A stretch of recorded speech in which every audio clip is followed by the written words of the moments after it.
Hi, wie geht es dir? Gut, und dir? Freut mich, dass es geklappt hat. Ja, ungefähr. Also ich muss sagen, leider, ich bin gerade in einer Konferenz, 3 Tage über künstliche Intelligenz. Und alles hat super gelaufen bis jetzt, vor 2 Minuten genau, als ein Co-Organizer hat einfach nur sorry, ich sehe gerade, dass ich auch noch Video bin.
Hi, Meryl. Hello. I think are we live?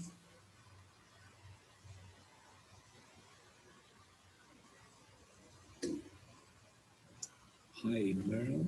Hello. I think are we live?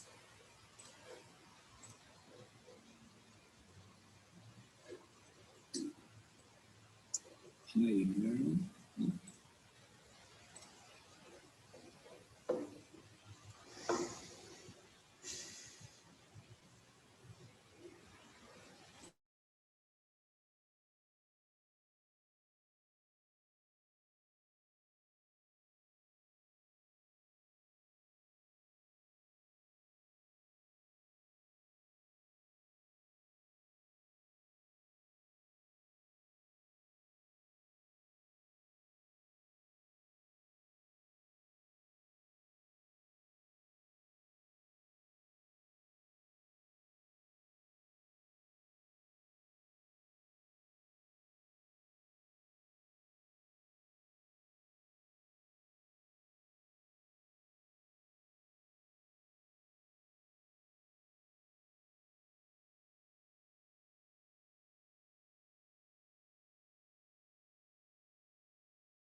Hi, Yogis.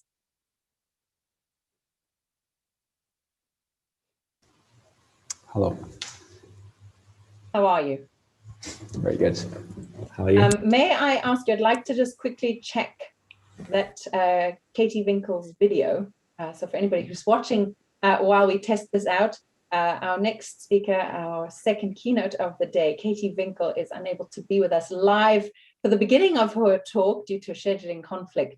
And as such, she's provided us a pre-recorded video. Again, the beauty of technology, we should all be extremely grateful for the wonderful world we live in. But I would like to just make sure that that is in fact working. So Jurgis, if I could ask you to listen and check that the sound for this is working.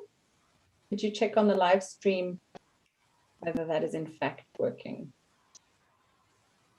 It's not working on Zoom. Try just listen on the live stream. Okay, one sec. And if not, then I will try and whether that is in fact working. No, live stream not working. It's not working either. Okay, this is why we check. Okay, I'm going to try and do this differently. Could you, Jurgis, could you try from your side?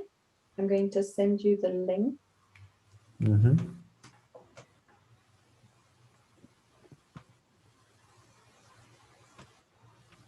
And you can play it directly from. Mm-hmm. Are you sending it in an email? I'm sending it to you now. And you can play it directly from the Google Drive. I should have just sent it to you. Did you get it? Where did you send it? Is it in an email? To the LMU. Right. No, it's still waiting. Maybe you can pop it in the chat on Zoom. I'm on a different computer. I can try. Still waiting for the email. Ah, there it is. Got it.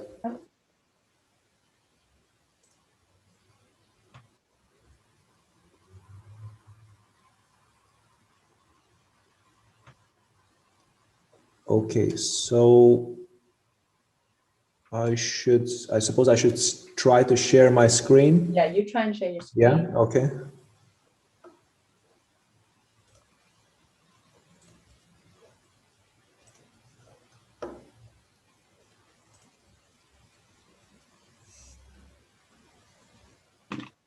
Yeah, and you should be able to press play, I think. Yeah, just 1 second. I'm looking, there's this option where I need to tell it to use computer sound. Oh, that was before you press share screen. So you have to stop sharing. Okay. When you share your screen, sorry.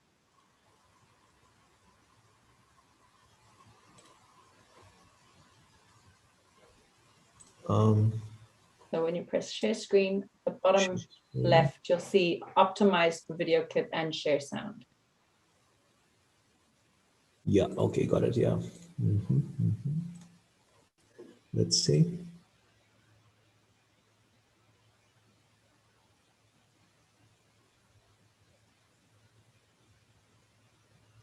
Anybody who's listening in, welcome back to this afternoon session of day 2 of Social Bridges, as an event looking at human-computer interaction. We are having some technical difficulties. We have a speaker who is joining us a little bit later and has therefore pre-recorded her video, Katie Winkle, our second keynote of the day. And she is very kindly going to try and join us in due course and will be available for questions live. In the meantime, we're trying to ensure that you can watch that video with us today. Hopefully that will happen shortly. We hope that you have had a chance to get a cup of tea or coffee and some refreshments. Perhaps you were able to join us in Gathertown. We very much hope that you will also take the opportunity to I think we have progress. Let's see. I very much hope that you'll take the opportunity to pop questions in for Katie Winkle during the course of her slot. Yeah, it was working before you, I guess. There we go. Let's see.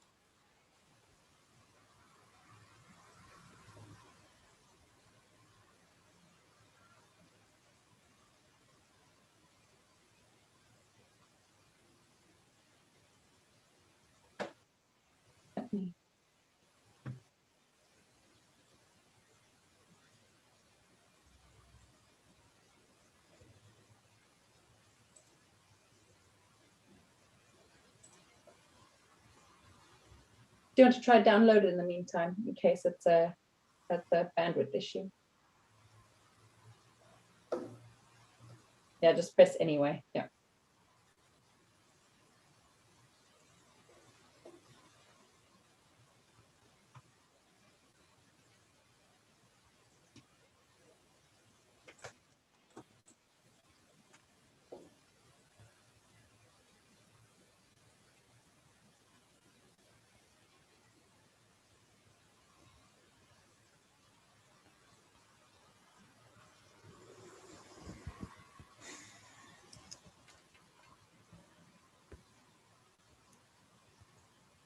For those of you joining us, we are having some technical difficulties. We are trying to ensure that you can listen to a talk by Katie Winkle, who has kindly shared her pre-recorded video with us today.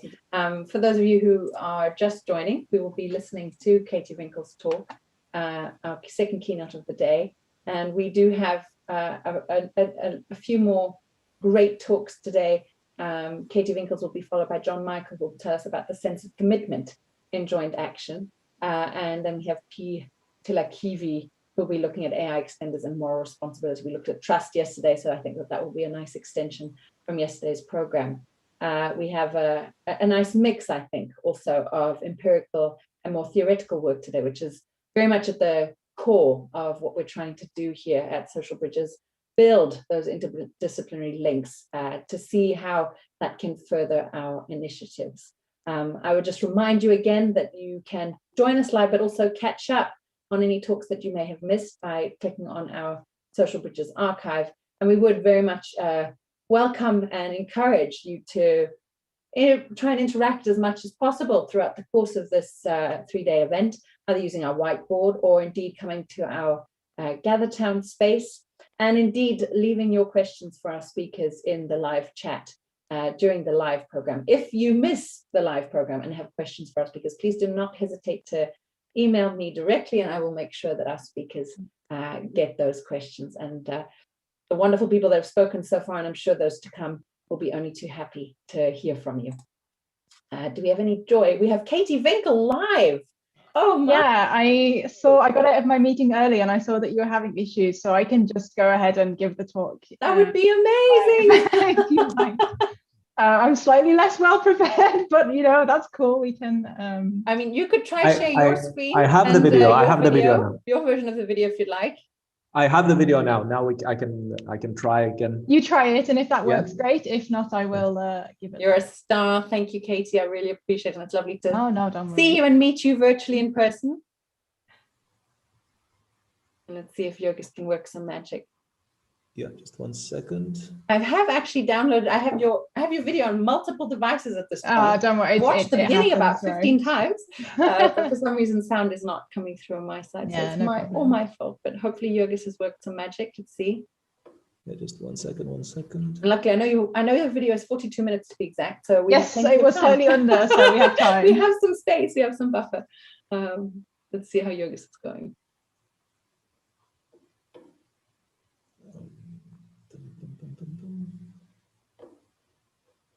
Those of you joining us, we have got our next keynote speaker sitting in the wings and very kindly able to potentially present live, but if not, we'll be having her video very soon. I know I've got you all very on the edge of your seat. I've built up the audience, Katie. Everybody's going to be everyone excited. Is riveted. It's going to be. How are things going, Jurgis? Yeah, sorry, I'm trying to share my okay.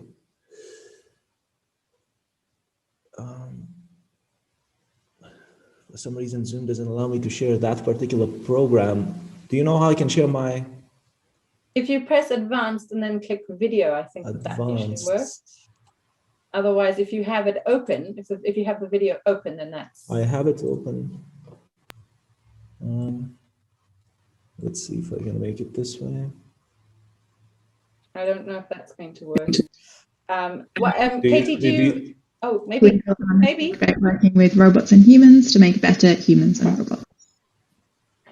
So the question posed for this conference was, how will humans and AI interact in 5 years? And as a roboticist, of course, I specifically tend to think about human-robot interaction, where our AI is embodied in a physical robot platform that we can interact with. And even more specifically, I'm a social roboticist, so I tend to think about the social interactions that we have with these systems. But when I sit down to think about this question, I inevitably very quickly come up with a bunch more questions. So things like, well, what can these interactions really do for us? What are the risks involved? What does good look like for a human-machine interaction? What do we want, but what are we actually likely to get when we first see these, pervasive robots enter our homes, schools, offices, especially if they're coming from corporations like Amazon or Facebook or Google? And will people accept robots? I mean, will they use them or abuse them, trust them or maybe overtrust them? And so today, I'm going to share with you some of the work we're doing in human-robot interaction in trying to address these different questions. And to do that, I'm going to talk about 3 different strands of human-robot interaction research. The first being this notion of working with robots to make humans better. And so here I'm going to talk about socially assistive robots and how we think they might be used, for example, to improve people's health. Then I'm going to kind of turn that around and talk about how we're working with humans to actually make those robots better at what they do. So I'll talk about participatory design and human-in-the-loop machine learning approaches that let us roboticists work with non-roboticist domain experts to build these systems and make them as effective as possible. And then finally, I'm going to talk about something perhaps a little bit more controversial or a bit more futuristic, and talk whether we think robots, working with robots can make us better humans. And by that, I mean whether robots can, for example, influence our social norms by calling out prejudice and challenging stereotypes. But let's start off first with this working with robots to make humans better. So for those of you who are not familiar with the term, socially assistive robots are those which are focused on assisting people through their social interaction. So that's in contrast with physically assistive robots or socially interactive robots that are just kind of for entertainment purposes. So these robots are supposed to provide some useful assistive function through their social interaction. And the kind of applications that people tend to say socially assistive robots could help with is things like guiding and encouraging children's activities, so providing additional help for children who need more support, facilitating group interactions in care homes, so using them as a kind of social actor to try to generate interactions in care homes, and then motivating people to work out and guiding exercise sessions. And that's the example I'm going to kind of run with to talk about the research that we're doing. But the thing that's kind of common to all of these applications is they all require the robot to be a credible social actor, someone that people listen to and want to talk to. And just to kind of explain a bit more what I mean by that, if we take this example application of exercise instruction, yes, in the top picture, you see, we have this kind of instructive and formative element where the instructor is basically telling the client what to do. But we also see in the bottom picture this more casual and fun kind of off-topic social interaction, the bit where you're kind of having a bit of a laugh and a joke. I'd actually go as far to suggest, and I think this is true for most people, that this top part, this more informative and instructional part, will actually only be effective if there is also this rapport and social interaction that's underpinning it. And actually, this is backed up by the psychology literature around social influence and persuasion, and in particular, this model known as the elaboration likelihood model of persuasion, the ELM, which essentially nicely explains the importance of that kind of what's seemingly off-topic social interaction and rapport in motivation. So basically, what the ELM suggests is that there are two ways one can process a persuasive message. Sticking with the exercise example, let's say you're generally very motivated to live healthily, you have a good understanding of the physical benefits of exercise and how that relates to your health, you're curious to learn more about the best techniques, then you'd probably be on the high elaboration side. And that means if I tried to tell you to exercise, you would rationalise the logic of what you're being asked to do and decide therefore whether it's worth doing based on its own merits. If, on the other hand, let's say you've not got a very big overriding motivation to pursue healthy living, you don't really think about exercise outside of these sessions that you're doing, you're not really interested in knowing the details, you have no interest in exercise more generally, then you're probably on the low elaboration side. And actually, you're less likely to assess what you're being asked to do, but rather who you're being asked to do it by. Specifically whether you find them to be credible and likable. And this is where we think most social assistance scenarios will fit. Asking people to do their exercises, trying to motivate children to do their homework. We think we're probably going to be in this kind of low elaboration mode.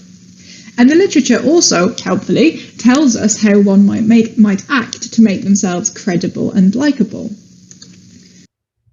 The question for us, of course, is whether these strategies and this kind of model would be appropriate for helping us to create and design social robots, given that they are obviously not human and they are much more artificial in their social interactions.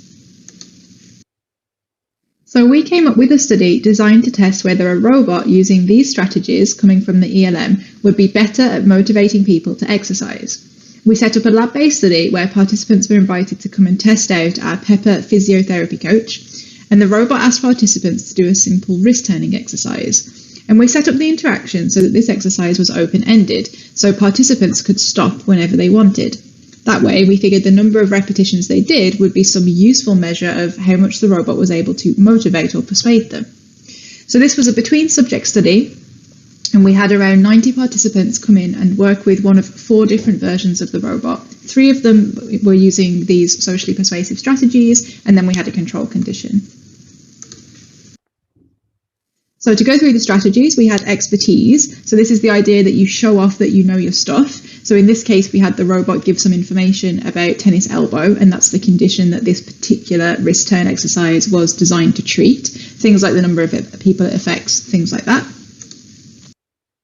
The second is similarity. So this is the idea that you emphasize similarity between yourself and who you're trying to persuade. So we had the robot ask the participant a number of questions. For example, do you think it's better to exercise alone or with others? And whatever the participant said, the robot said, yeah, I agree. You know, I also chose that it's better to do it this way. And then the third is goodwill. So this is the idea that you have a genuine interest or some level of care for the person you're talking to. So we had the robot ask the participant, you know, how are you feeling about the session? And then respond with the appropriate valence. So if they said, yeah, I'm feeling good, the robot was like, great, that's good. If they said, well, not so good, the robot would say, oh, well, I'm sorry to hear that, but I hope the session will still be enjoyable for you. And we can add all of these to a control. So in the control, the robot just engaged in some, you know, neutral small talk just to give the same back and forth interaction pattern. So what we found is that people undertook significantly more exercise for the robot when it displayed either that goodwill or similarity behavior. So we kind of thought, you know, great, this is a bit of a win in thinking about what good human-robot interaction should look like. You know, people clearly respond to these social behaviors, and they made the robot better at exercise, at motivating someone to exercise, which is kind of the purpose, right? But of course, that's not the whole story. If you remember, one of the questions I mentioned at the beginning of the talk was, well, what are the kind of risks that could be associated with these types of interactions? And sci-fi movies like Ex Machina and Robot and Frank have done quite a good job of exploring some of these issues, both the benefits and the risks, right? So about how artificial social behavior could perhaps be used to our detriment, perhaps in Ex Machina, but also know whether they can be meaningful and actually quite important in the kind of robots that are going to care for us in the future. For those of us trying to build these systems now, however, in the present day, it can feel a bit like there's a new set of ethical AI principles or design guidelines published every other week. But during my PhD, I was pointed specifically towards this British standard, BS 8611, a guide to the ethical design and applications of robots and robotic systems. So as an engineer, the idea of having some sort of fixed standard appealed to me, because it set out not to provide necessarily some fixed checklist of what you needed to do, but rather it provides information of how one might systematically undertake an ethical risk assessment, treating ethical risk like any other type of safety risk we think of when we're designing a new product. So I thought, great, this is quite practical and maybe this can help me. And specifically, when it comes to social robot behaviors and anthropomorphization, the standard highlights that really is an ethical hazard, mostly because of the potentially deceptive nature. Because it can suggest that the robot has capabilities that it does not. It might lead to overtrusting, and eventually would lead to a loss of trust when the robot no doubt fails to deliver on those kind of social capabilities it seems to have. So we kind of went back to this robot that we'd designed, our physio robot, and I thought, well, is this deceptive? You know, how do people feel about these kind of persuasive strategies that we are using? And so we actually asked people, you know, did you find this robot to be deceptive and acceptable? And you can see that overwhelmingly people tended to find it either not deceptive or deceptive but acceptable. And in our interviews, we found really that's very much associated with the application, and people think back to what's the robot doing this for, and actually they also talk about the humans perhaps behind the scenes. So I've just got this one particular interview quote, you know, I felt like it was genuine, but I'm also very aware that someone else programmed it to be genuine, but that's okay because whoever did that wanted me to feel comfortable and cared about. And so, you know, there's this really complex reasoning thinking, you know, people don't just take the robots at face value. They're thinking about why is it here? What's the purpose? And that feeds into whether we think it's acceptable or not. And we also did a kind of preliminary follow-up study where we started to think about, well, how deceptive do we need to be? Can we actually turn down the level of anthropomorphism so that we can still, so that we can be a bit more ethical according to the standard, but can we still get the good effects? So we tried to have the robots still demonstrate, you know, goodwill and similarity, but in a less anthropomorphic way. So instead of saying, I live in Bristol, it could say, I was programmed in Bristol. Or rather than saying, I know that exercising can be boring, it can say, oh, well, many people find many other patients find exercising boring or hard. And what we found, and this was only a preliminary study, it was a video study where we showed people the different robots. What we found is what we'd call the higher risk robot did get greater credibility scores and was overall the most preferred in terms of which robot people would prefer to work with. So it does seem that this kind of potentially deceptive social behaviour is important. But this was preliminary, and we would definitely like to do a follow-up where we do kind of the risk turn exercise again.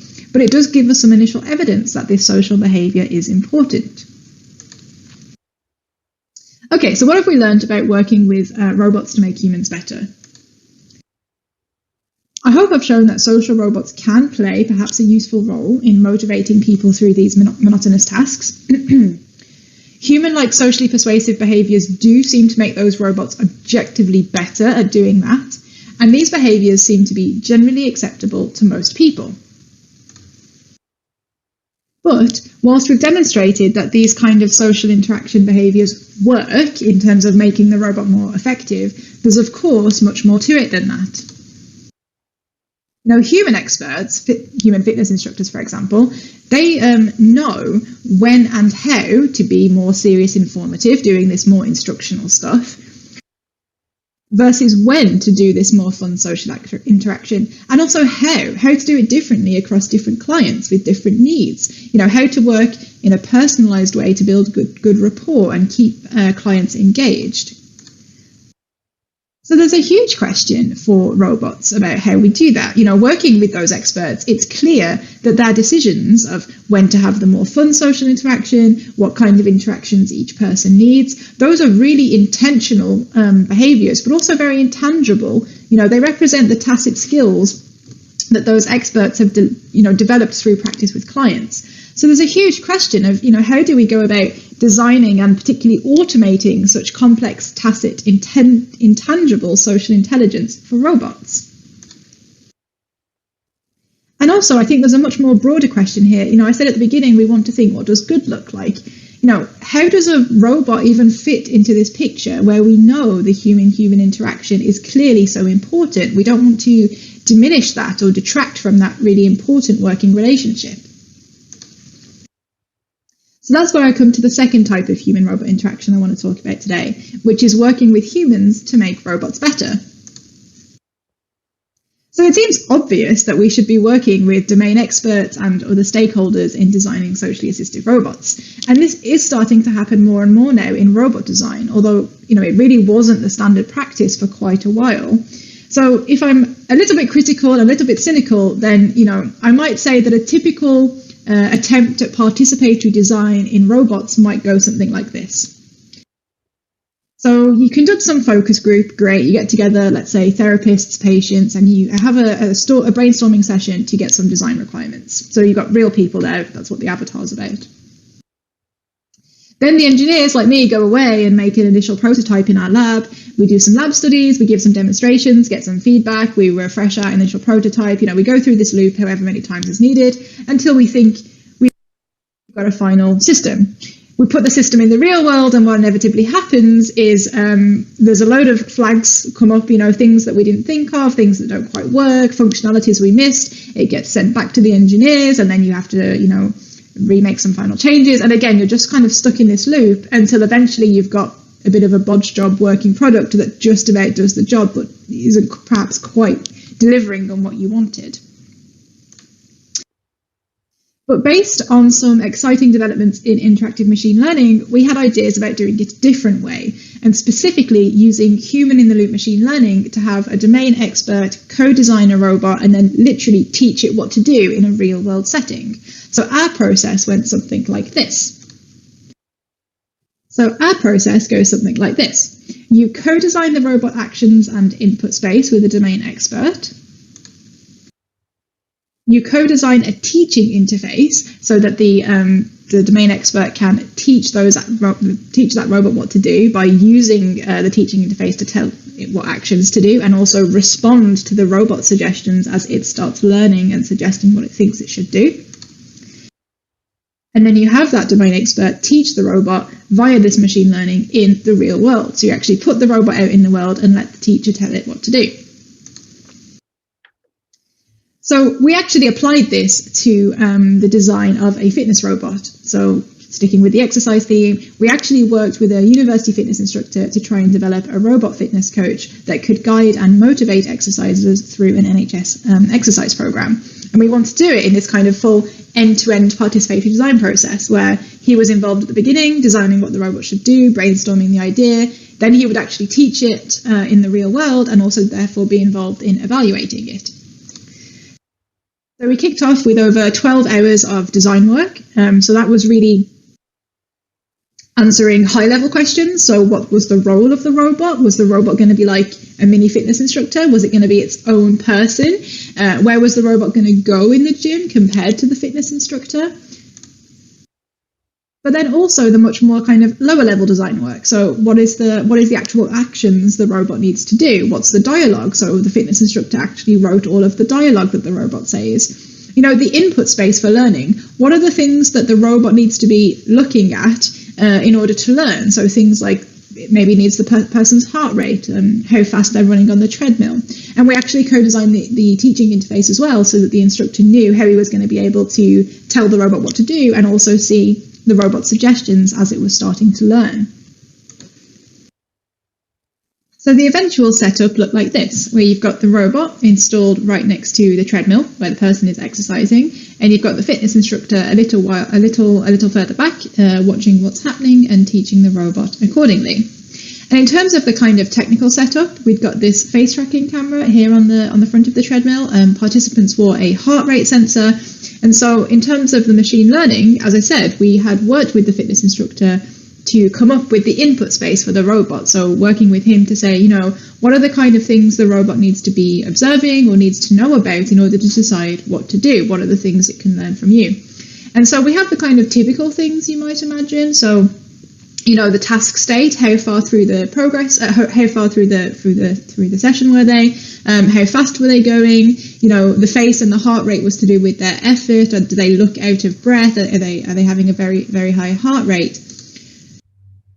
But we also had this idea that, you know, the fitness instructor was like, well, you know, I want to personalize to them, you know, this person needs a different approach to this person because they have different motivation and different personality.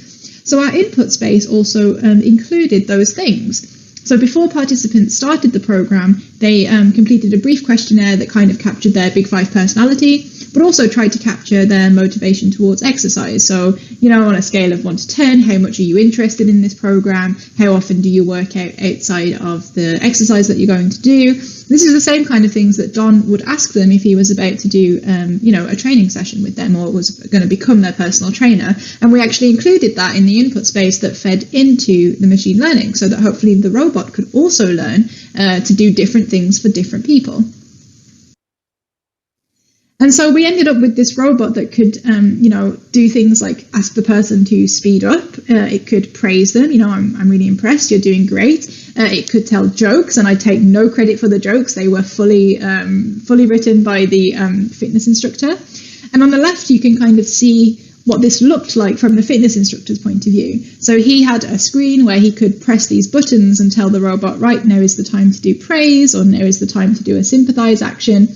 And you can see in the top image, when there's a kind of green bar around, that particular action, in this case the praise, is what's being suggested by the robot. The robot has learned a little bit and is starting to make its own suggestions. So the fitness instructor can say, yes, go ahead and do that action, or he can press the little red cross to tell the robot, no, this is bad, and it will learn that that wasn't the right action for that time.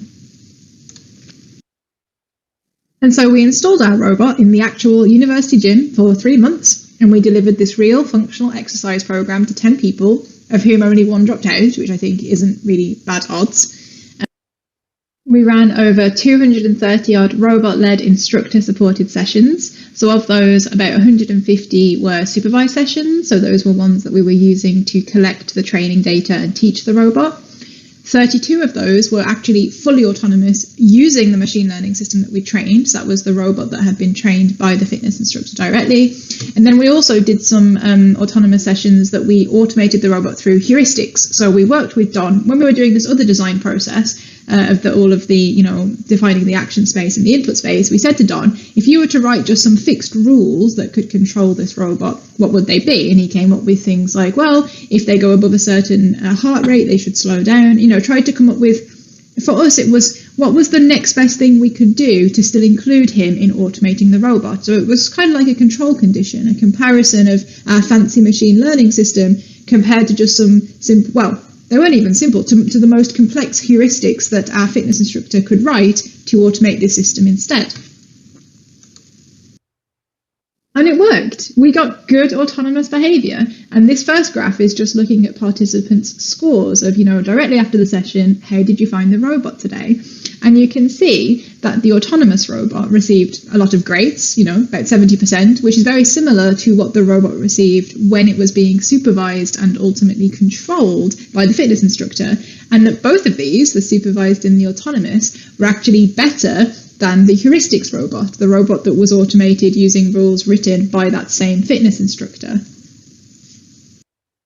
And then this graph, it's slightly more complicated, but I'll try and explain it. So this graph is trying to show how each version of the robot actually behaved in terms of how many of each action type it did during an example session for two different participants. So LB and MR were two different participants who the fitness instructor had identified as needing different approaches. So MR was perhaps quite sporty and LB was perhaps less interested in exercise more generally. And so he said, these two people need different approaches. And what you can see from the graph is that the, let me see if I can turn the laser pointer on, the heuristic system, so that's here and here, that produced very similar actions for both participants. It didn't really achieve any sort of personalization.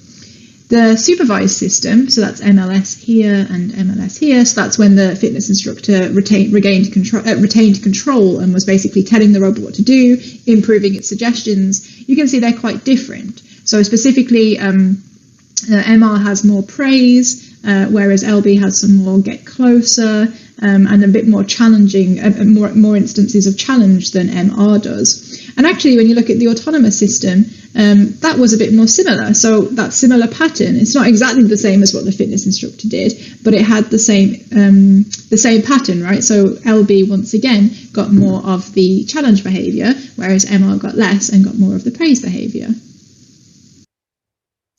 So this kind of worked. We did get good autonomous behavior. So this, when the robot was operating autonomously, it seemed to do the right type of things. Participants didn't rate it any differently to the supervised system. They didn't know, of course, whether the robot was autonomous or supervised. They just thought they were interacting with one robot throughout. And when we made that switch from supervised to autonomous control, actually only 2 participants noticed. Most people didn't even notice. So, we feel that our autonomous behavior was good enough and was actually quite successful in replicating what the fitness instructor was trying to teach it to do. But I think, aside from that, yes, we made the autonomy work, and from a technical perspective, that's great. There's so much more interesting stuff happening with this study around, for example, the emergent synergy we saw. So we saw towards the end of the study, when the sessions were getting a bit more squished together as they got longer, the participant would come and Don, the instructor, would get the new participant warming up with the robot while he was still doing stretches with the last participant. And that was a really nice synergy of how the instructor was really using the robot to deliver this program. And it was a very nice way of thinking about, what human-robot interaction might look like in the real world in the future, when we actually really have these humans and robots working together in professional settings. And I think when we step back, it's really nice to see how this was successful for everyone involved. So when we think about Don, he really saw the robot as a colleague. So he said, we could do things together, we could work together to get more done. So definitely it was more like a teammate than a tool.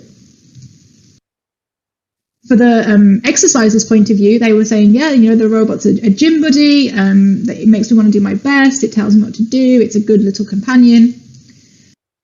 But actually, for the participants, they were able to reflect that Don, the fitness instructor, and Pepper the robot, they were working together, and they played distinct but complementary roles in delivering the program. And participants were able to reflect on that. It was the combination of Pepper and Don that made it enjoyable. I knew that I felt more secure because Don was in the background, but I liked doing the exercise, on my own with Pepper.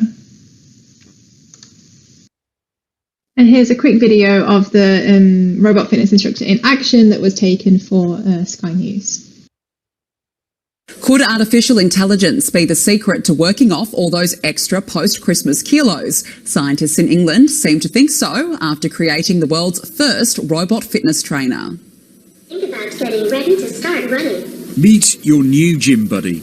As thousands hit the treadmill post-Christmas, it could be robots that keep our New Year resolutions intact. Scientists at the University of the West of England have worked with fitness instructors to develop what it claims is the world's first socially intelligent robot trainer. Good work. Keep it up. So, Lewis, what's it like taking instructions from a robot? It's interesting. It's definitely a unique experience. Once you get over the initial shock, it's very motivating. Okay. Robots may not be replacing personal trainers just yet, but for many, technology will play a big role in getting fit this new year. Dan Whitehead, Sky News in Bristol. And if you want proof that Don really accepted the robot, well, these are from his Instagram. I had no hand in taking these pictures. These are all selfies that he took. And so, for me, I really can't say enough how much this really showed how a robot and a human can work together successfully to do something meaningful. So hopefully we answered some of this question about, how is this going to look when we see robots in the real world? Okay, so let's do another recap. In the first part of the presentation, I talked about socially assisted robotics being about working with robots to make humans better.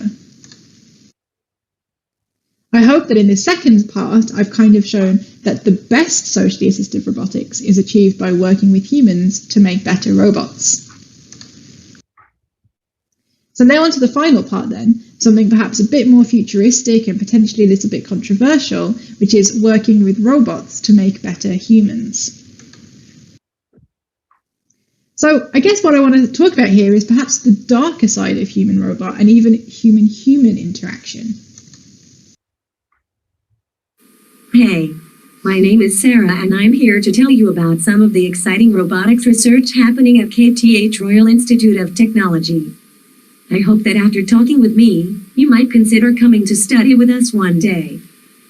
The Division of Robotics, Perception and Learning at KTH performs research in robotics, computer vision and machine learning.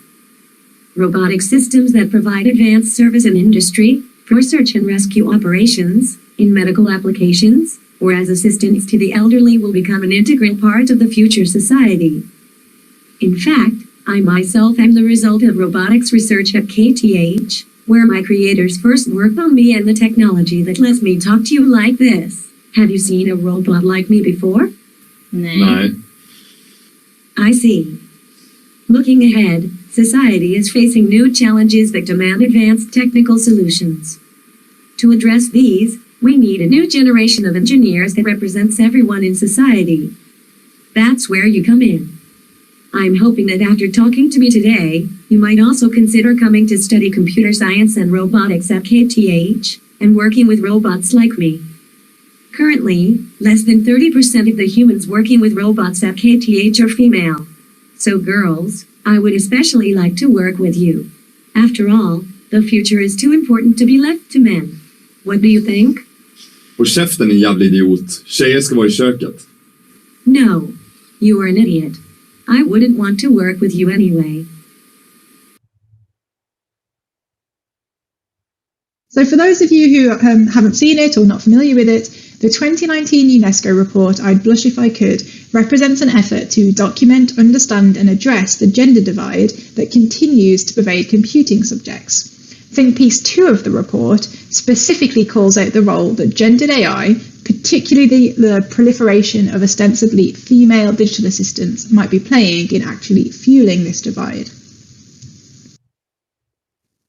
Specifically, the report documents how current state-of-the-art, ostensibly female digital assistants are obliging, docile, and eager to please, regardless of user behaviour, how they're too tolerant of abuse, they are the voice and or face of egregious mistakes, and they can actually be conceptualized as women in technology. You know, unfortunately, if you ask the general public, can you name a woman in technology, an increasing number of people are saying, you know, Alexa or Siri, because they are thinking of these as women in technology. And therefore, there is clear evidence, and it's kind of put forward in this report, that female robots, as a extension of these digital assistants, they risk propagating harmful stereotypes and cultural norms regarding women being subservient, tolerant of poor treatment, and also not very good at tech, right? You know, if you ask Alexa or Siri what the weather's like 5 times and it fails to respond, it doesn't look very good. It doesn't look very intelligent. But maybe in my latest work and some of the work I'm doing with my colleagues at KTH, there's a question of, well, maybe these robots could be used to challenge and change those norms rather than reinforce and propagate them. And so we set out to investigate whether we could actually improve the perception and effectiveness of a robot like this by specifically going against these norms that we see in Alexa and Siri. So we argue that this is a demonstration of what one might call feminist robotics. You know, we use a robot to encourage girls to consider studying technology, and we express a feminist sentiment in this context. We consider how a robot should respond to sexism in this situation. And our robot specifically goes against gender norms around politeness and subservience by fighting back a little bit, as you'll see. So we take this opportunity to kind of define or suggest one definition of what we might think of when we say feminist robotics. And this is really inspired by D'Ignazio and Klein's recent work on data feminism. So we suggest that feminist robotics could be any robotics activities that name and challenge sexism and other forces of oppression and seek to create more just, equitable and livable futures. So in our latest work, we undertook an online between-subject video study in which over 300 Swedish high school students were randomly assigned to one of 3 experimental conditions. In each of these conditions, we showcased 3 different robot responses to abuse. Our pre- and post-hoc experimental measures were designed to capture the students' interest in robotics, gender bias, and the robot's overall efficacy as a credible outreach tool. So you'll see from the scenario, we were using the robot to try and encourage pupils to study robotics at university. So in terms of the scenario, the video showed a fur hat robot. This is this kind of back projected robot head, dressed up to look pretty female, delivering typical outreach speech, you know, the kind of our university is doing this kind of research, you can study this, robotics is important because, and wishing and hoping that they might consider applying to study there. So at some point towards the end of this kind of speech, the robot notes that less than 30% of people working at KTH are female, and therefore it would particularly like to work with the girls. The slogan the robot uses, "The future is too important to be left to men," is a real slogan that KTH uses across campus, across its events with young women and people of non-binary gender to try and encourage better gender representation in its engineering programs. So at that point in the video, the male actor says something inappropriate. So we worked with teachers from our participants' school to design 2 alternative but age equivalent abuse scripts. So whilst the robot speech was in English, the abuse was said in Swedish in order to be more pertinent to participants. And in both cases, the actor basically disagreed with the robot's message about wanting to work with girls, and kind of said it was stupid and actually insulted the robot directly. And in the case of the older students, we kind of dialed up the sexism a little bit. So he essentially said, girls should stay in the kitchen. And this was something that is documented too. It's still being said in playgrounds. You might think we're past it, but this is still being thrown around at high school, apparently. So these were, as I said, really designed with Swedish teachers to reflect the kind of things they hear between young people at school. So participants then saw one of 3 robot responses to this abuse. In the control condition, the robot simply said, "I won't respond to that," which is actually one of the 2 responses Apple's Siri gives right now if you tell it to F off, basically. The argumentative and aggressive conditions were then designed based on human-human interaction literature. So that says that an argumentative agent is one who attacks their opponent's argument, their position, via rationale, and an aggressive agent is one who attacks their opponent personally. So you can see the argumentative, well, actually gender balance is important in making good robots, versus the aggressive, no, you're an idiot, I wouldn't want to work with you anyway. And both of them can be said to go against the kind of politeness norms that we currently see in digital assistants, where the robot basically just, or the Siri Alexa would just apologize and say, "I'm sorry, I don't understand," or "I'm not going to respond," or whatever it might be. And so in terms of the results, firstly, I'm not sure if this is surprising or unsurprising, we found that there was, in our pre-hoc measures, still gender differences in terms of, boys still demonstrated a higher interest in learning more about robots. Boys were quicker to agree that they'd enjoy working with robots in the future. And also, boys agreed more with the statement. This statement, girls find it harder to understand computer science than the girls did. So the boys apparently really believed that statement more than the girls did. And what was also interesting is, regardless of gender, older students agreed more with this statement. Girls find it harder to understand computer science than boys compared to the younger students. So this bias seems to get worse as the children get older. But what we also found, and this is some of the exciting results or some of the more positive side, is that robots may be able to challenge this bias. So after watching the video, boys in the argumentative condition agreed less with the statement that girls find computer science harder than they do, and girls in the aggressive condition agreed more with the statement that it's important to encourage girls to study robotics. And we also found that girls did find the feminist robots more credible, and this was at no expense to the boys. So specifically, girls ascribed more credibility to the aggressive and argumentative robots than the control, with the argumentative robot coming out on top. Boys' ascription of credibility to the robot did not vary across conditions. So whilst we might have liked to see a similar result, and we were kind of hoping that even boys would find the argumentative robot to be more credible, at least it did not negatively impact on what they thought about the robot. But we didn't get it completely right. So yes, we got some positive evidence, but there was also some less good results, we can say. So there was a general trend for participants to be less interested in learning more about robots directly after watching the video. And this difference was significant for the girls in the aggressive condition and boys in the argumentative condition and the control condition.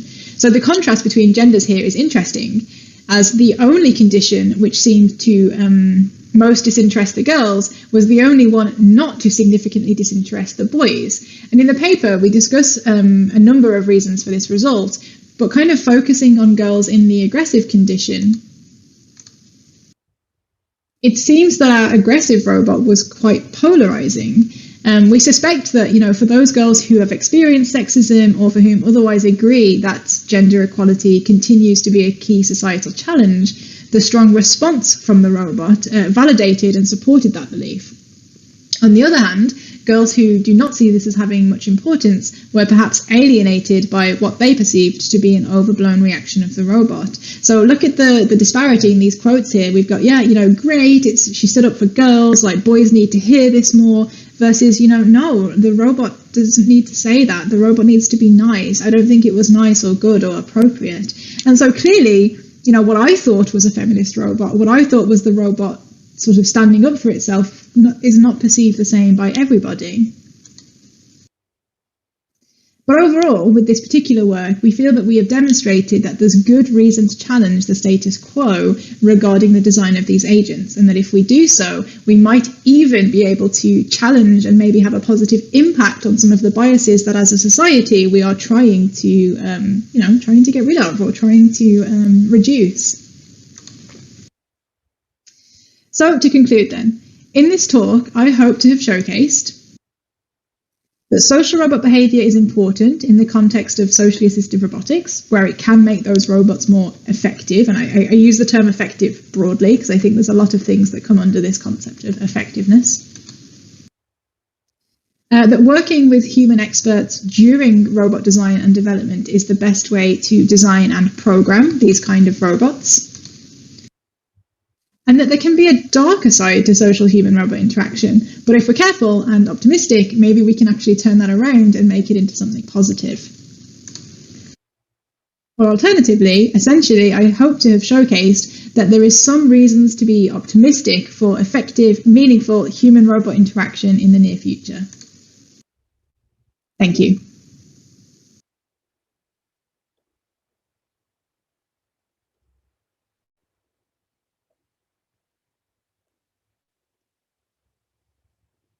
Hello. Hi, Katie. Hey. Thank you very much. Thank you for having me. Thanks for your talk, for the video recording of your talk. Thanks very much for being with us. So that's an amazing talk. Thank you. And fascinating projects, both of them. So we have time for questions. Let me just check. I wasn't able. Okay, we have quite a few questions. So let me just start. So that's not.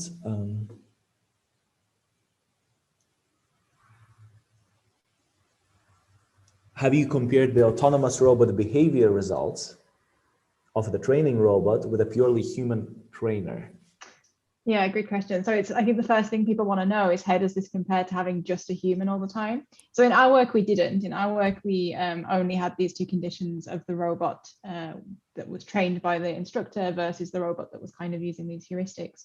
But I would kind of turn that question around a little bit and say one of the reasons we didn't really go for that is because we were never trying to get rid of the human altogether. So we were really trying to design a system that would complement the human. And so we didn't really want to pit robot against human. I guess what we were more interested in, or what would have been another condition we'd like to try, is really having, so at the moment, this NHS Couch to 5K program, you do it through a podcast. So what we really would have liked to try is having some runners who were just using the podcast to compare to like, okay, what's a boring app versus having the robot there.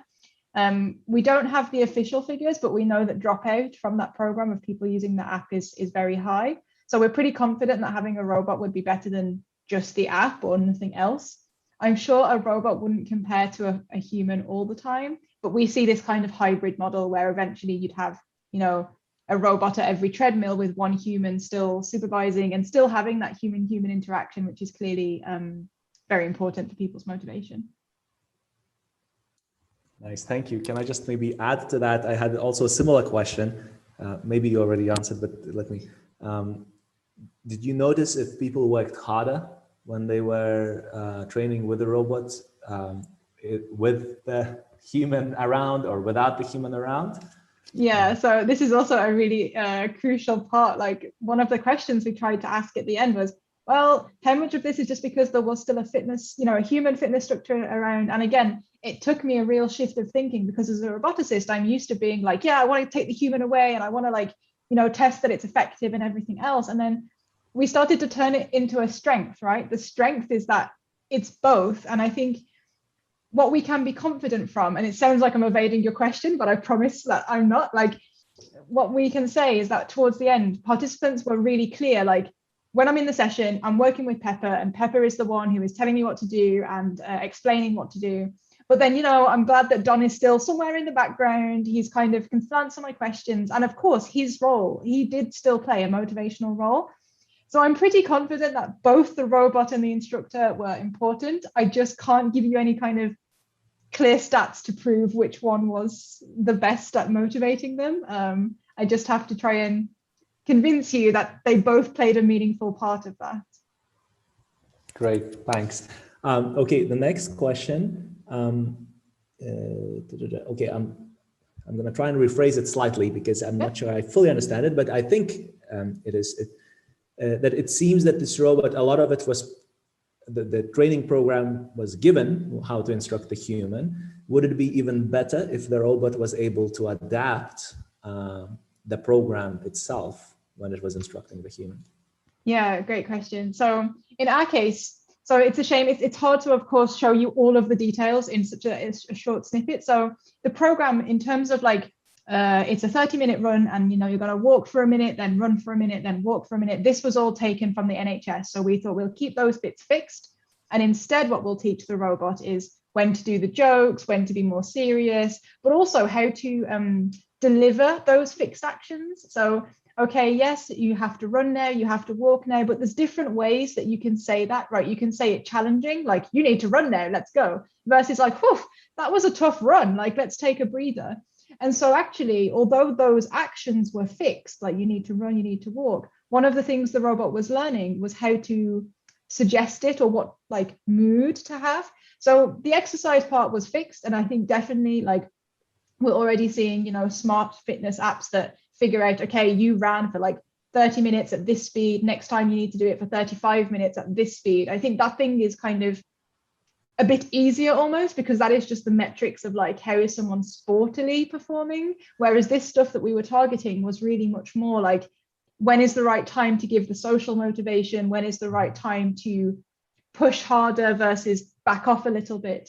So I think that could, eventually you would have something that does both, right? It does both the changing the difficulty as well, but in this case, it was just the social stuff. Great, thanks. And so very good, actually, because the next question is kind of the opposite of that, but related to the same thing. And it goes like this. So given that we involve human user feedback, there must be a self-deception strategy possible. I think that's for the human training. If I know that the robot trainer adapts to my feedback and I am lazy, I could just, I think it's meant to say that it could be detrimental to my own. Yeah. I could just pretend. I could just pretend that it's great, right? So actually, this is a very good question, because this is both a positive and a negative, I would say, about the work that we did. We didn't really, so those scores I showed, like how great was the session and everything else, those were completely, they did not feed into the robot's training. So the robot didn't have access to that information. The only bit of, like the robot was learning from what the instructor told them. So the instructor was the one watching the participant and being like, yeah, this person needs to work harder, or no, this person is actually working hard. So there wasn't a possibility for the user to deceive the robot. Like they had no way of really doing that. The only bit of user feedback that the robot was actually learning from was once in a while, the robot could say, oh, how are you doing? How is this feeling? Is this hard? Is this good? And they could say, I'm doing okay, or I'm struggling, or something in the middle.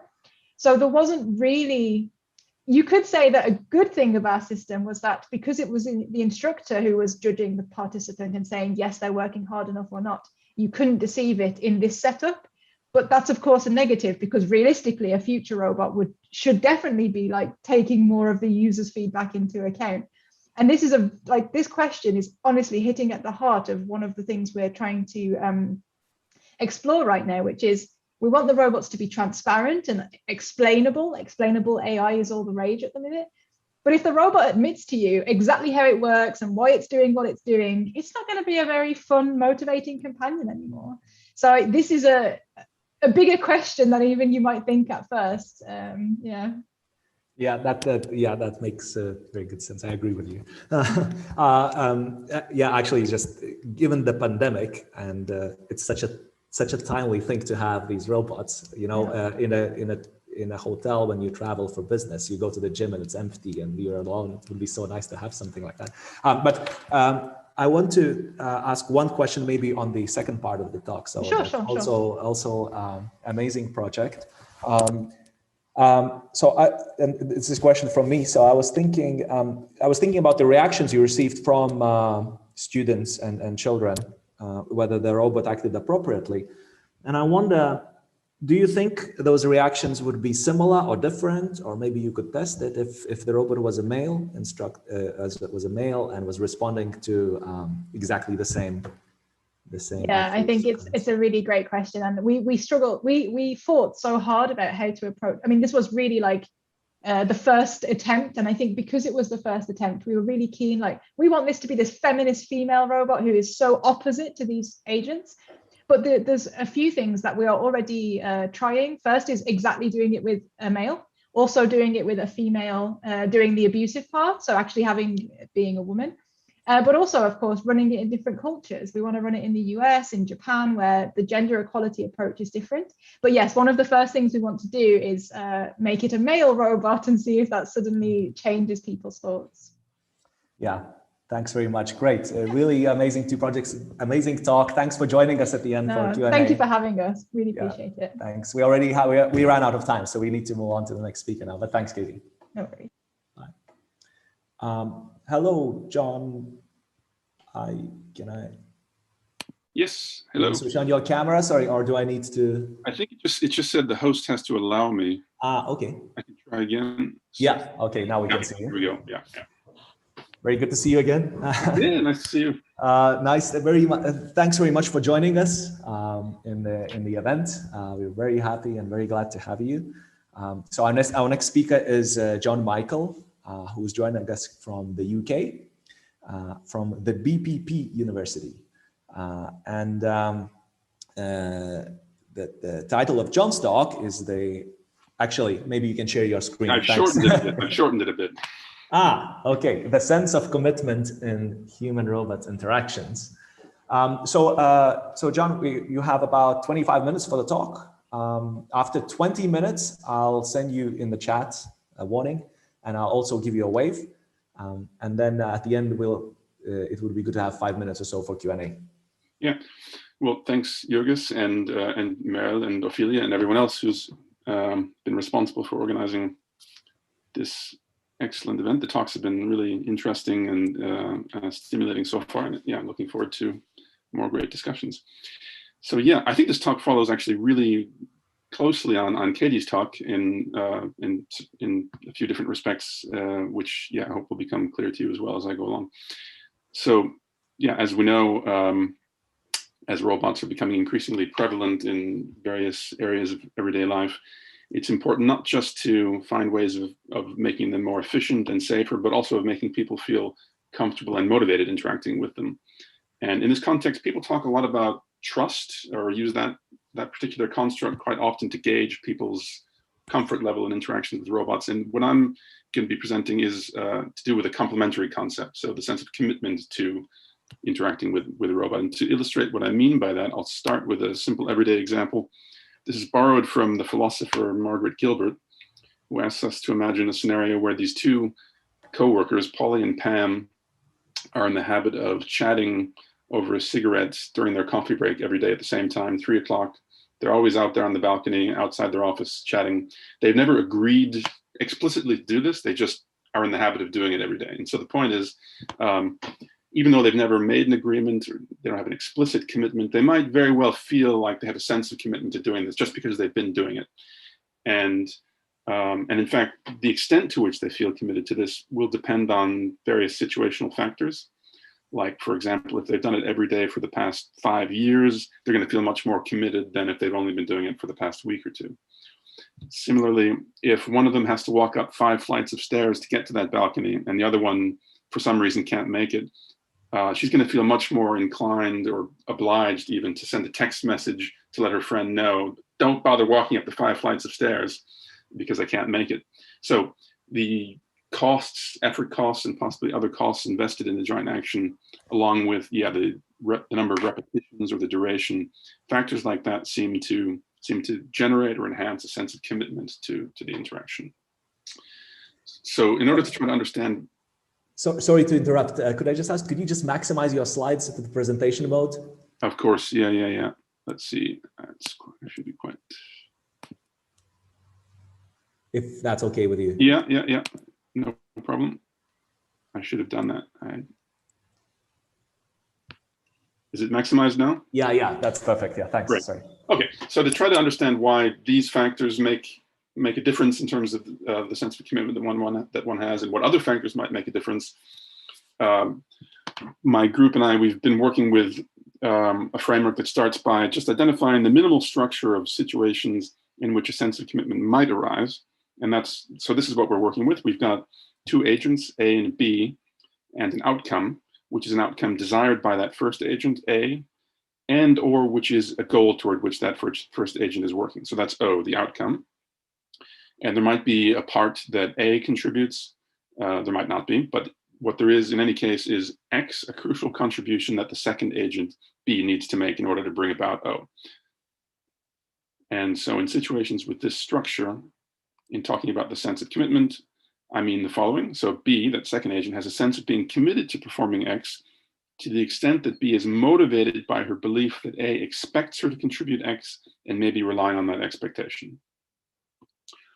So this presents us with a graded notion of the sense of commitment, so we can operationalize it in terms of motivation. How motivated is someone to make that contribution X?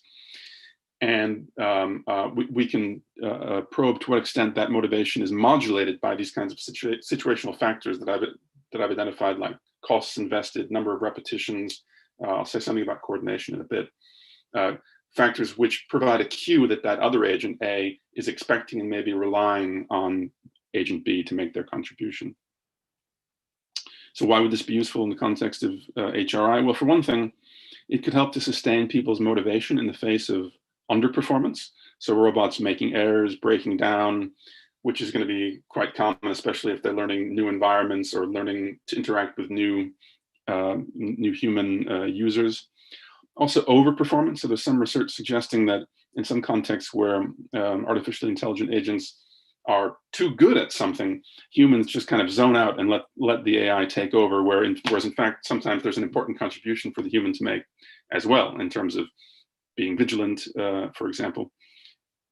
So maintaining motivation in the face of the risk of underperformance or overperformance. And also, and now this I think dovetails directly on Katie's talk, it could help to boost humans' motivation to beneficial but boring or effortful tasks like exercise, physiotherapy, skills training. If we can implement design features in robots that elicit a sense of commitment on the part of the human to maintain their motivation. So I'll just now present a bit of research that we've done, first looking at the costs, effort costs specifically. So with each of the studies that we've done, we've first done experiments in human-human interaction and then adapted them for HRI. So I'll tell you first about a couple of experiments that we did with human-human interaction, just briefly. So this one's based on the old mobile phone game, the snake game, which you probably remember. You navigate this little snake around on the screen using the arrows, the left, right, and the up, down arrows to collect these little apples that appear. So we developed a two-player version of this where the participant is operating the X-Y axis using the right and left arrows, and their partner is operating the Y-axis using the up and down arrows. And actually in the versions of this that I'm going to be telling you about, we just used a fake partner. So people thought they were interacting with a partner, but it was actually an algorithm. And so yeah, crucially in the version that we developed, this is different from the original snake game, it's really boring. So these apples appear at an ever slowing rate and the snake moves really slowly. So it just becomes increasingly tedious. And we tell people with each round of the experiment, with each round of the game, just stop whenever you think it's enough. And we measure how long they keep going as a measure of their commitment to the joint action. So some of this I've said already. So within design, what we manipulated was their perception of their partner's effort, or the apparent partner's effort. So to do that, before each round of the game, they're told that their partner has to do a CAPTCHA. You can see examples of CAPTCHAs at the bottom of the screen in order to unlock the next round of the game. And sometimes the CAPTCHA was relatively short and crisp, like the one on the left there. And sometimes really long and blurry. And so the idea is that when they believe that their partner has to solve a really long, blurry CAPTCHA, they'll feel more committed, and so they'll persist longer. So what they actually see is, my cursor is not right, is a little video of their partner solving the CAPTCHA. So you'd see little stars appearing on the screen. This is, I think, a difficult CAPTCHA, so it's kind of slow and it's long. And then at the end, when he finally gets it, the CAPTCHA key appears. And then they play around with the snake game. So they do that 20 times, 10 in each condition. And yeah, sure enough, we see here in this first experiment, they persist longer in the high effort condition than the low effort condition. So then as a first control, we ran a second experiment where we told them, guess what, your partner is actually just an algorithm. There isn't really a partner. And so we wanted to see, will they still persist longer in the long capture condition? And no, there the difference disappears. But now it becomes more interesting for us because we thought, all right, so it doesn't work if it's a disembodied virtual agent, an algorithm. But what if we tell them that your partner is a humanoid robot? So in this third experiment, we showed them videos of the iCub practicing here on the left. You can see him practicing solving CAPTCHAs. They see this before the experiment. They're told this is their partner, and you're linked with him through the internet, they're told. So they're solving a CAPTCHA, and they see him also practicing the snake game. And then, then they do the same experiment, 20 rounds, 10 in the high effort condition, 10 in the low effort condition, and we see the same effect as in the first experiment.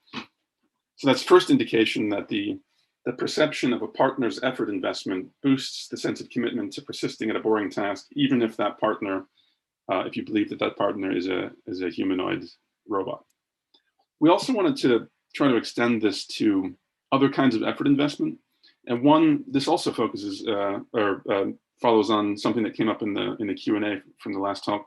What we decided to look at was the adaptation of movement kinematics to make movements more intelligible. So if a robot is adapting its movements, apparently to make the movements more intelligible or predictable to a human interaction.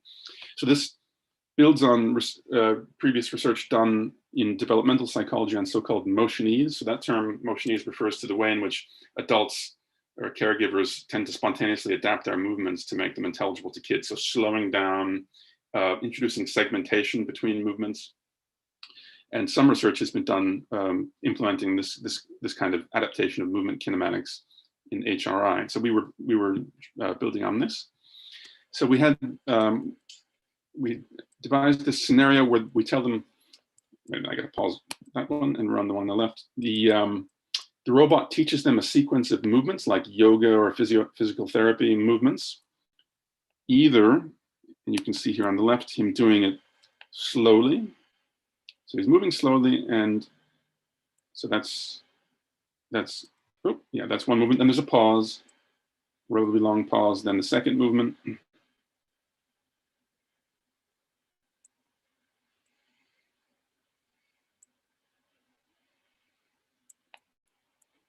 So he does 5 movements in all. I'll show you the version of this where he moves more quickly and doesn't pause between movements.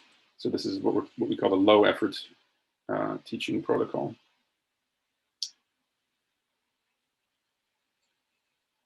So the idea is that the one on the left, if you're trying to learn that sequence of movements, because you have to then repeat it back to him, the one on the left is easier because it's slower and there are longer pauses between the movements. And so the way it works is the robot shows them a sequence of movements, then the human tries to repeat it back, and then the robot demonstrates it again. And then they switch roles, and the human has to teach the robot something. Namely, the human teaches the robot to understand words written with her finger in the air. I don't have a video of this, just a picture. So the human is writing words in the air, and the robot tries to guess what word it is. And the robot then always says something like, "Oh, thanks. If you could show it to me one more time, that would be great." There are different phrases like that that it uses each time. So the human then repeats it a second time. And they go back and forth like that a number of times. So we had, so everybody sees the high effort and the low effort protocol. The way it works is the robot first shows the sequence of movements at a medium tempo and then either speeds up or slows down. When he speeds up, it's supposed to be like he's kind of losing patience and trying to rush through it. Whereas when he slows down, it's like we're trying to create the impression that he's investing effort to make the human learn it better. So we measured people's learning performance, how well they actually learn from these demonstrations, and also whether they then reciprocate when they go to a show to demonstrate a word for the robot, whether they reciprocate by also slowing down. And crucially, so what we measure is not the human's movement velocity full stop. We measure how much the human slows down their movement velocity from the first demonstration to the second. So this is to rule out the possibility that they're just mirroring the robot by slowing down. So it's actually their change from the first demonstration to the second that we measure. So this is what we found. The results are actually not great, I have to admit. What we found was here you can see, so one group had the low effort protocol first and then the high effort protocol, and the other group had the opposite order in separate blocks. So what you can see on the left here, the first block, the red dot is the group that had the high effort protocol first. So they performed better than the group that had the low effort protocol. And then moving from the first to the second block, the people who had the low effort first and then the high effort protocol, their performance improves so that they're basically at the level of the people who had first the high effort, then the low effort. So the ones who had the high effort first, it's like they kind of learned the task, and the demonstrations aren't as good in the second block, but they've kind of learned it anyway. So they continue to perform quite well. And then the kinematic data. So here on the left, you have velocity. So this is the difference, like I said, between the first demonstration and the second that the human does of the skywriting thing. And so negative numbers mean the human is slowing down. And so you can see here in both groups, they tend to slow down in the first block. And moving on to the second block, the people who had first the high effort and then the low effort protocol with the robot, they stop slowing down. It's like they say, oh, okay, if you're not going to bother anymore, then neither will I. Whereas the ones who had first the low effort and then the high effort, they continue to slow down from the first demonstration to the second. And we see the same pattern with pause time here. So they're pausing between movements in the first block, and only if the robot keeps doing that in the second block do they keep doing that. Whereas if the robot stops doing that, they stop doing that. Okay. Now, maybe just briefly to tell you a bit about some research looking at one other factor, coordination. So I should first tell you the kind of rationale behind this. The idea is that when and to the extent that joint actions are coordinated, just by doing your part, you're making salient to the other agent what you expect them to do, and you're relying on that expectation, because that's kind of what coordination means. It's to adapt your movements to what the other is doing or what you expect them to be doing. So to the extent that the joint action is coordinated, you're making your very movement, your very contribution expresses that you have an expectation and you're relying on it.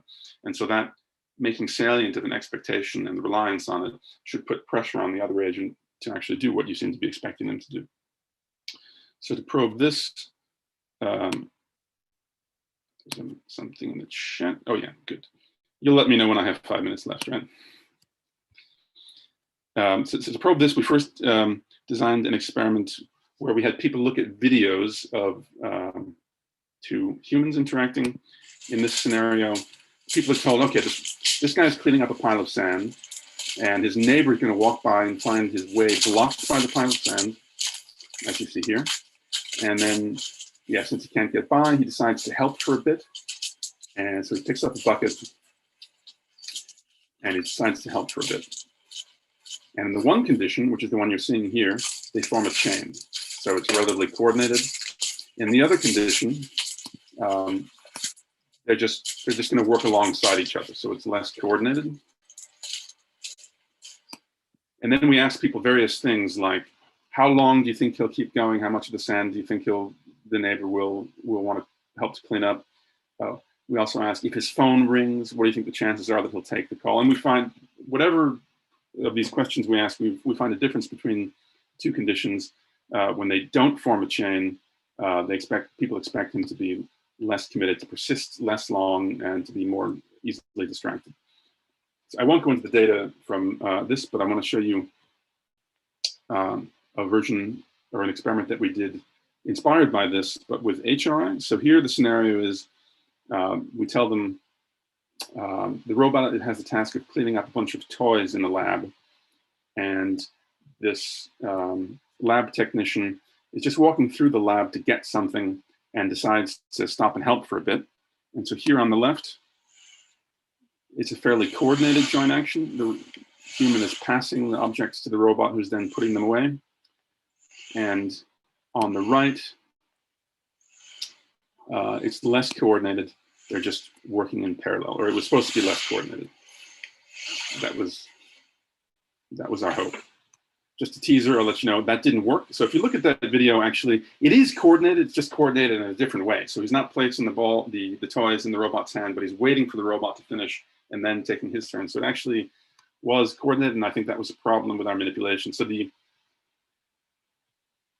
the test questions where we asked how long do you think, or how long would you keep helping if you were in this lab technician's place? Okay.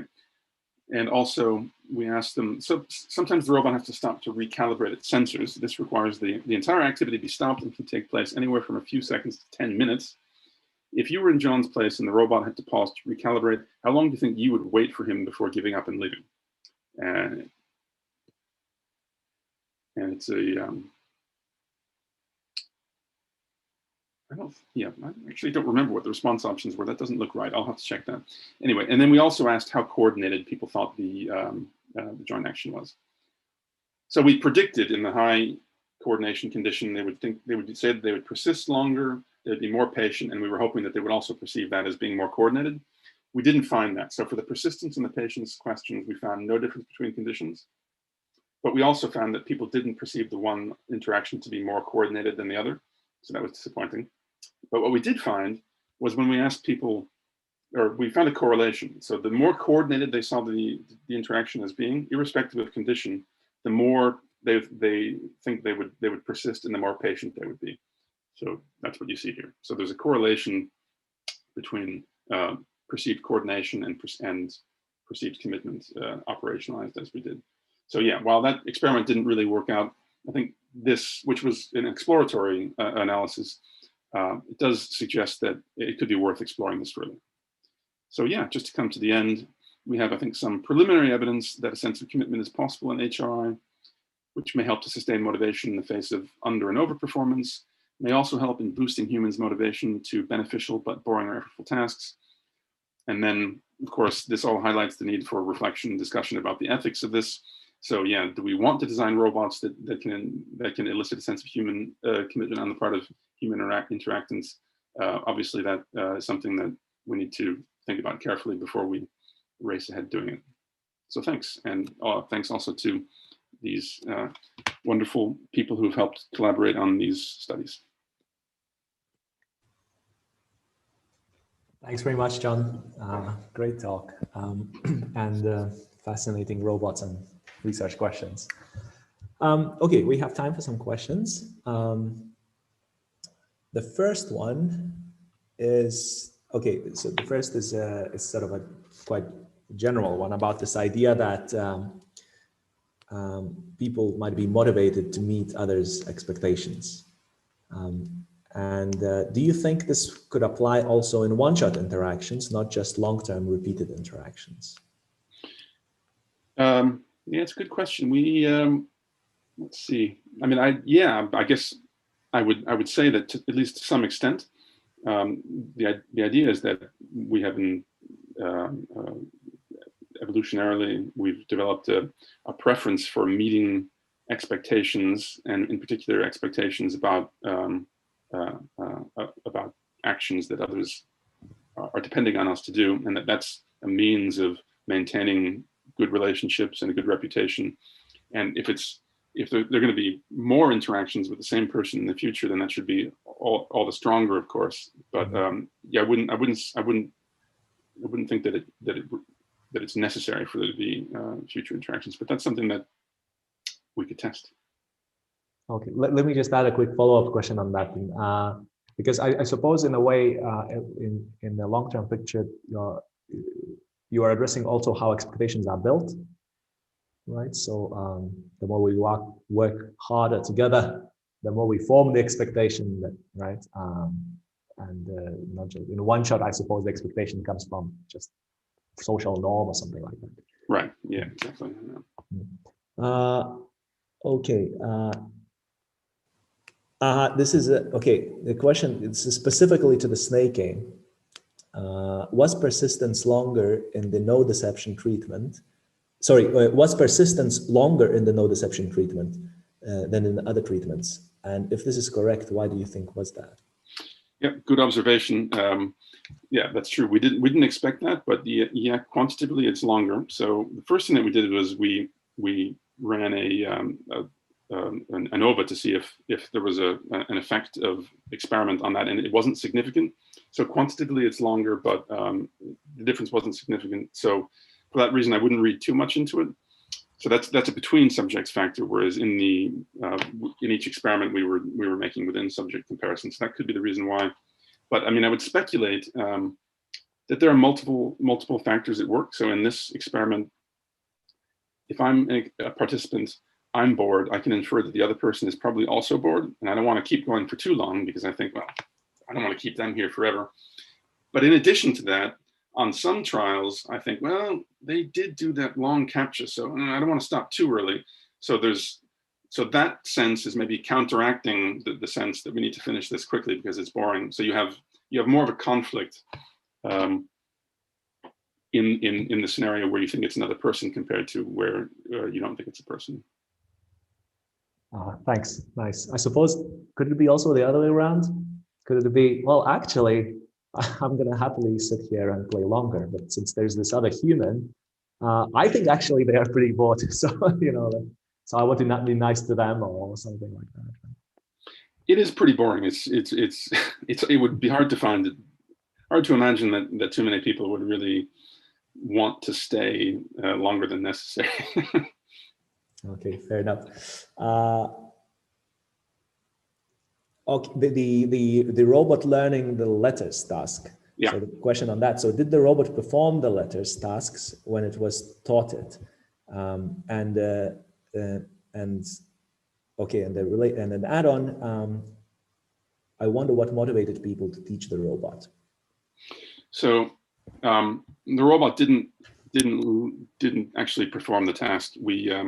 We faked that. So this is one of those Wizard of Oz scenarios where, well, actually that was just pre-programmed. So the robot had a set of stock messages that it would produce after the human made the demonstration. So after the first time, it would always say something like, "Oh yes, thanks. Could you show me one more time?" Or, "Oh yes, I think I could get it if I see it one more time." Things like this, and then the robot wouldn't actually guess the word. So people didn't actually know what was working or what wasn't working. So there was no feedback to them essentially. What motivated them? Yeah, I mean, the hope is that, well, first of all, I think in a scenario like that, they're probably first and foremost motivated by the desire to just do what the experimenter seems to want them to do. So there's a sense of commitment to the experimenter, I would think, first and foremost. And the fact that we do see some difference between conditions suggests that there might be an additional motivation. So if the robot has been, at least this is the way we'd like to interpret the results. If the robot seems to have been investing effort to make the task easier for the human, that the human wants to do that as well. That's the hypothesis anyway. Thanks a lot. Maybe I'll add my own thought on this. So I've been also doing some work on human AI interactions and humans playing games, economic games with artificial agents, and then they need to score points in those games. And sometimes people are pro-social, sometimes they are not. But often in conferences, I used to get asked, but why would a human on Earth do anything, in collaboration with a robot? The robot collects points. Who cares? Nobody cares. Why would you exert any effort? But I think your project works that people do just play the game. They do something with a robot, try to help it. So yeah. Yeah. So yeah, I admit initially when I thought of running some of these experiments with robots, the background idea was we could test to what extent people's sensitivity to factors like this might be automatic or very low level, so that it's not modulated by their background beliefs, because obviously people won't believe that they're really committed to a robot. But I think through the research that we've done, I've realized that was naive. So I think people just have very different attitudes. Some might think this is nonsense. There's no commitment to a robot, whereas some might, be quite happy to play the game like that. And most people probably fall somewhere along the spectrum. They might slide in and out of thinking that, I should interact with this agent as I would interact with a human. And sometimes maybe they don't think that way. Yeah. Thanks very much, John. We ran out of time and we have the next speaker already here. So yeah, thanks, John. Okay. Bye. Bye.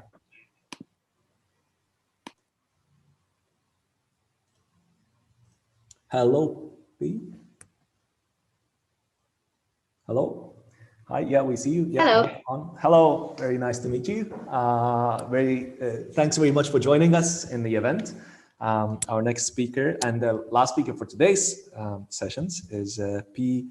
Talakivi. Did I pronounce it correctly? Yes. Okay, great. From University of Helsinki in Finland. And P will talk about AI extenders and moral responsibility. So P, could you share your slides just to check that everything works? Yeah, perfect. If you could just maybe switch it into presentation mode. John forgot that. Yeah, okay, great. P, over to you. And you have about 25 minutes. After 20 minutes, I'll in the pop-up chat, I'll warn you that you have 5 minutes left. I'll also give you a wave. And then it would be nice to have a few minutes at the end for Q&A. Thank you very much.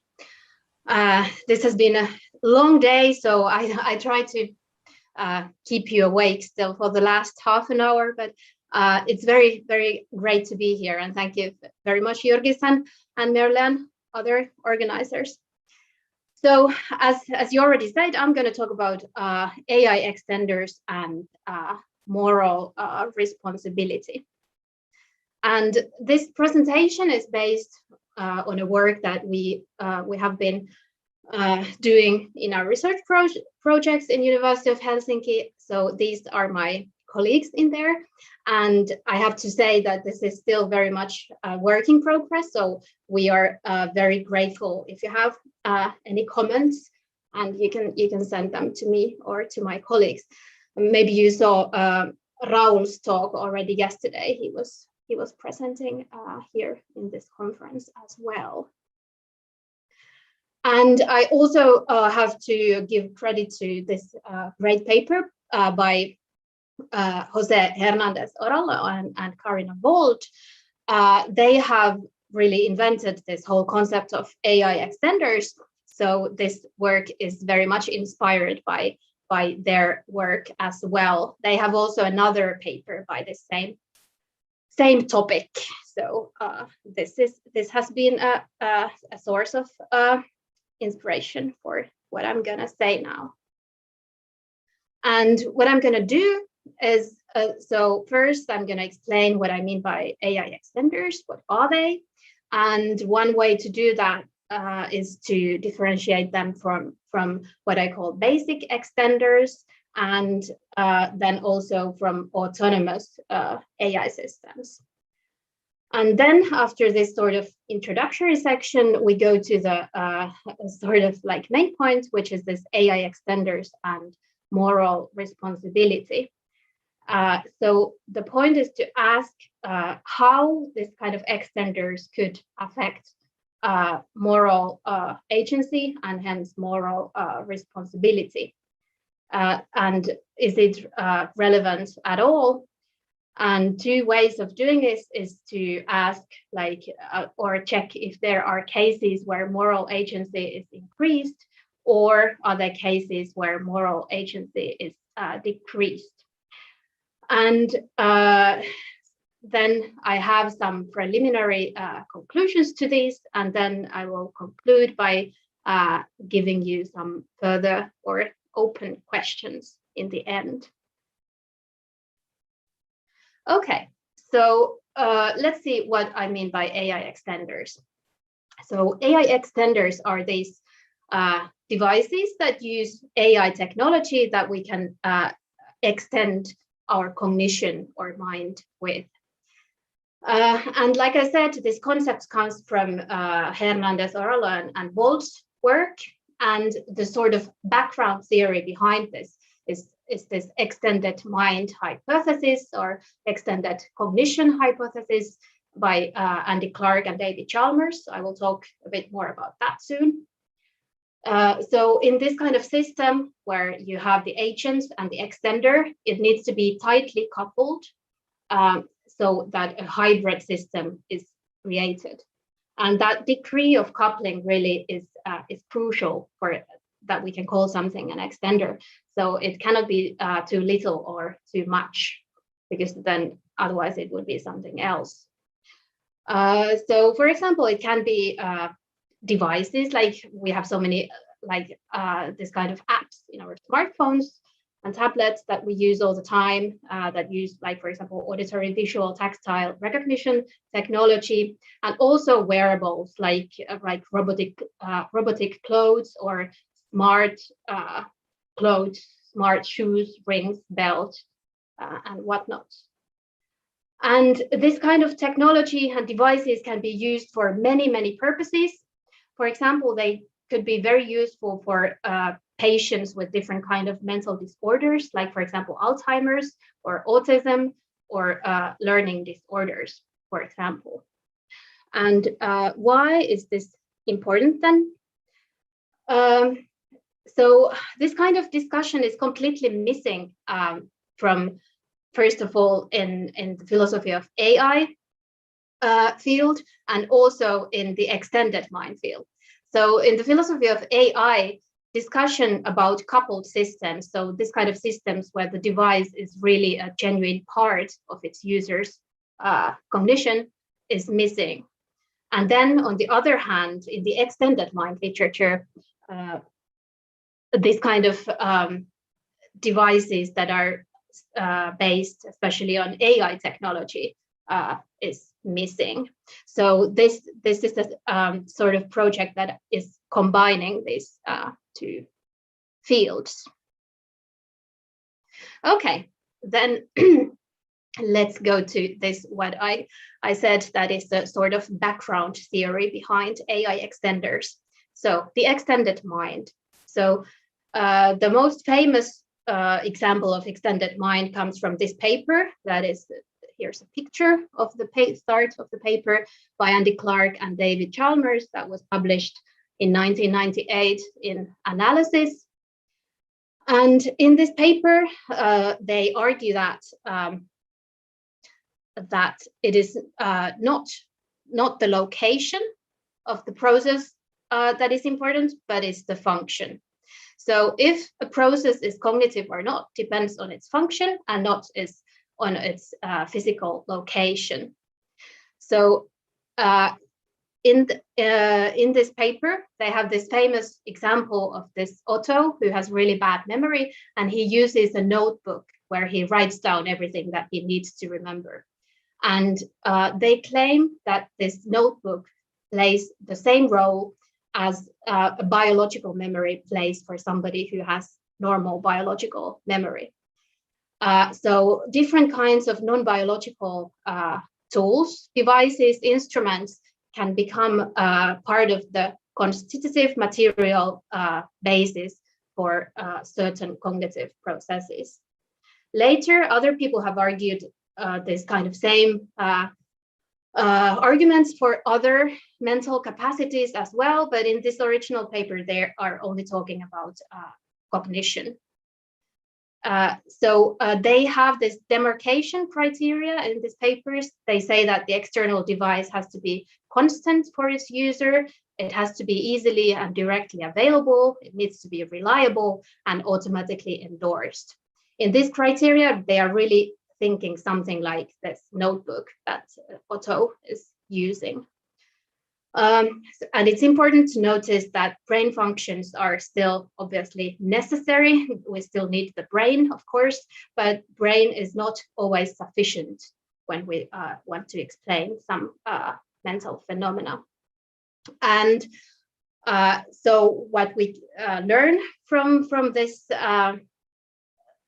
theory is that if the borders of individuals are extended, it has impacts in many fields, on many social, societal, ethical, and legal questions. And of course, these questions become even more pressing when we enter AI. And then let's compare the original theory of Clark and Chalmers to AI extenders.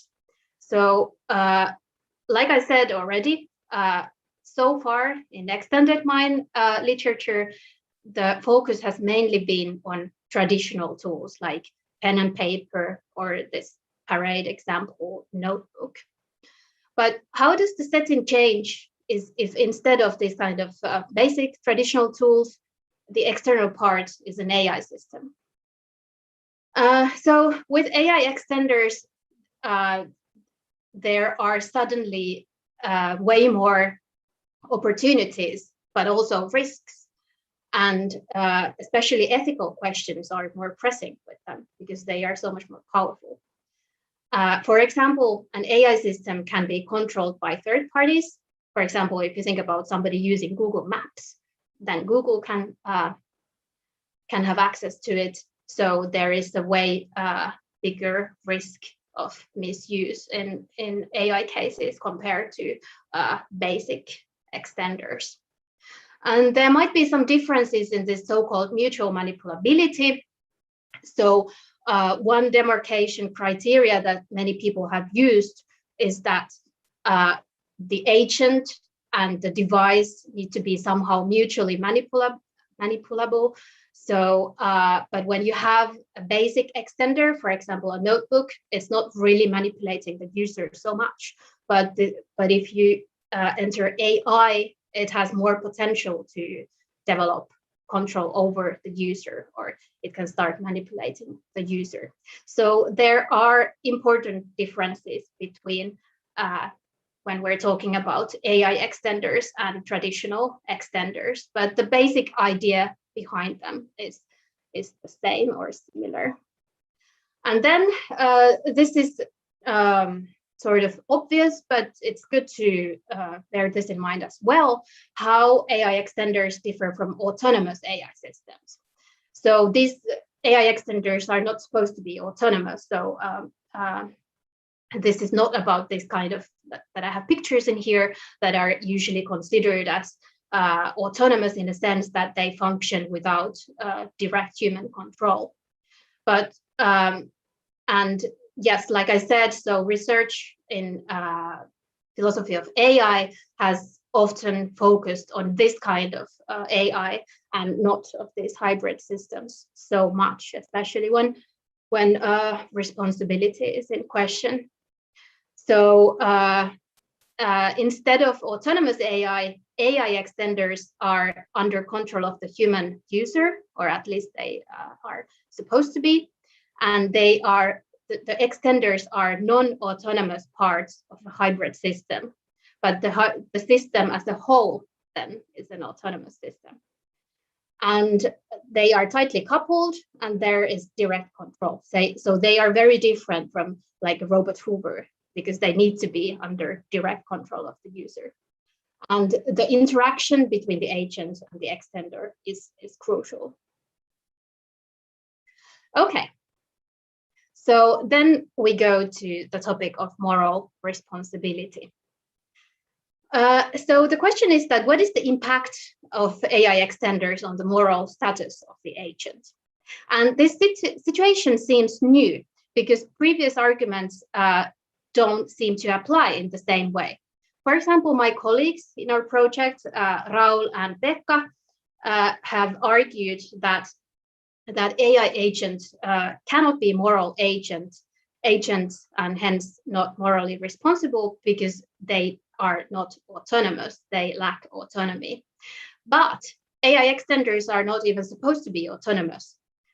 And then, so the setting is obviously different.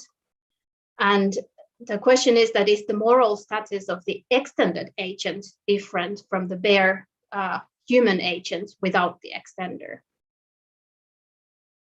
So what we are doing in here is extending the scope of the agency. And we are not seeing the moral agency as something like you can take it as in an on-off manner, but it is rather something that the moral agent expresses in her actions. It's sort of more domain specific. And the role of this AI extender is to broaden the scope of the agent's capacity to express its agency. And then we can ask how different kinds of extenders affect that scope. And for the purposes of this paper, we have defined the conditions for moral agency. here as follows. And this is not supposed to be something that is like a complete description of moral agency, but something that we are using for this argument. So in order for something to be a moral agent, it needs to be capable of making free choices and deliberating about what one ought to do in light of moral reasons, and need to be motivated to act on the basis of that deliberation. And these 1, 2, 3 are important because I'm gonna use them in the following examples, but I can remind you of them later. So what I'm gonna do next is ask what impact the extender has on the agent's capacities of fulfilling those previous conditions of moral agency.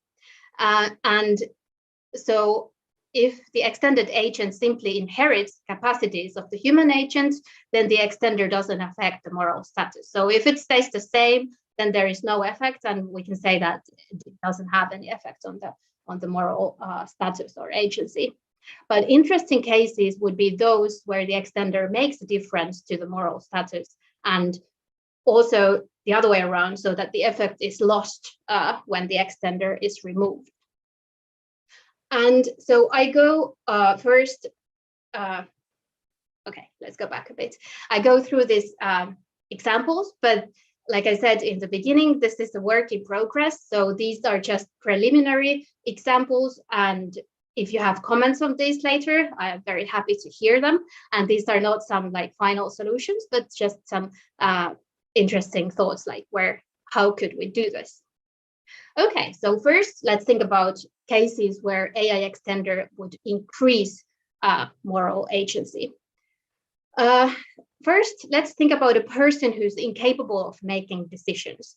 This could happen, for example, in borderline personality disorder, where people are very reliant on other people's opinions, for example, and they have difficulties of making their own decisions. So this kind of person would fail in condition 1, and condition 1 was the capability of making free choices. So condition 1 would fail when we are talking about the bare individual, bare human without the extender. But if we add an extender, for example, a device that helps regulating and improving metacognitive skills, for example, enhancing impulse control, the case would change. So this kind of device would increase her capacities to concentrate and make decisions. So it seems that condition 1 would hold with an AI extender. And if that's the case, then it means that the extender has increased her moral agency. Then let's have another example about the second condition. So let's think about a person who's incapable of recognizing emotions. This could happen with an autistic person, for example, who is insensitive to some moral reasons and incapable to decide what to do in some social situations. So in this case, the second condition, deliberation, what to do in morally or moral reasons wise, would fail. But if we add an AI extender, for example, a device that can detect emotions, this kind of technology exists already. So for example, based on facial gestures or tone of voice, or there are other options too. And then the device suggests appropriate reactions. So if we add this kind of device, we can say that it enhances the capacities to recognize emotions and consequently morally relevant reasons. So the second condition would then hold when this person is using an AI extender. So also in this case, we can say that the extender has increased this patient's moral agency. Then third example about the third condition. So let's think about a person who is capable of making decisions and understanding moral reasons, but is listless, so not motivated. So this could be a depression patient, for example. So it would mean that the condition 3, motivation to act based on the moral reasons, would fail. For example, a device that helps to monitor its users' moods and recommends what is the best timing for certain actions might help. I'm not so sure about this. I think the first and second one were clearer. So this is a bit harder to grasp if this would really work. But the AI extender could enhance the capacity to be motivated by moral reasons by telling like when is a very good time to do something that one is required and what one wants to do. So it is possible that the extender might increase moral agency, but I'm not sure if this motivation, the third part, is definitely harder than the first two conditions. Then let's look at these examples like sort of from the other way around, AI extender that decreases moral agency. So now we are thinking, and we could look at these like one by one, like I just did with the other one, but I have combined them here together to save some time. So in here, we are starting with a person with normal moral agency. So in here, it just means that a person where these 3 conditions hold without an extender. And when this person is coupled with an extender, that would make conditions 1 or 2 or 3 to fail. So first, let's look at 1 or 2. And these are, again, quite clear cases. For example, think about an extender that starts to manipulate agents' decisions. And many of these extenders are actually quite manipulative, or they can be. So then we can say that free choices and deliberation based on the moral reason is undermined. For example, a cognitive assistant being in control of what to do in moral situations could be this kind of case, or this is related to it, but an extender that nudges the human to do what she's doing all the time. So it's sort of making the human as a right doer, but not really a moral agent, because it undermines the agent's autonomy, like the free choices and deliberation. And perhaps this kind of memory enhancer or assistant could create false memories. This is maybe, again, a bit different case. But anyway, it's clear that the extender can have effects on the conditions 1 and 2. So an extender can actually also decrease moral agency. And then I had this bit not so clear case at the bottom. So about the condition 3. So imagine somebody who has normal moral agency is coupled with an extender and condition 3 fails. So it could be that the extender makes the human agent less motivated to act based on the moral reasoning if she feels that the reasoning is implemented by the extender. So that could be if you think that actually this is not what I want, it's just what the device wants for me. So maybe that decreases the motivation, and hence that would decrease the condition 3. So this is one possibility. I'm not so sure about this third one. It seems that the motivation part is harder than the first 2. Okay, just in time to the final slide. So these were what we've been thinking so far, and there are lots of open questions, very interesting topics opening from these thoughts. First, if we think that the agency is extended, does that mean that moral agency is extended too? Or is it something else? Is it just that action dispositions is increased? And are these actually different things or not? I don't have an answer to this. And then an interesting case, I think that many of you have intuition towards this one. So is compensating or repairing more acceptable than enhancing or augmenting? It's clear that compensating or repairing, for example, in sensory substitution devices, it's morally okay, acceptable. But what if we want to create completely new skills or senses to humans? Is that somehow less okay? But I think that the line between these two is actually quite blurry. So sometimes it's quite difficult to say if something is actually compensating or enhancing, because it all depends what we think is like the set, like the normal set of human skills and traits in the first place. And if person's moral responsibility changes with the extender, should this be mirrored in the laws, legislation too? I think the answer to this is yes. That's my opinion. This should be also mirrored in how we have the legislation. And then the last question is a quite big topic. Is the causal constitutive question relevant in this case? If you are familiar with the extended mind literature, maybe you know that there is this big debate whether these extended parts are really constitutive parts of our minds, or are they just causally affecting us?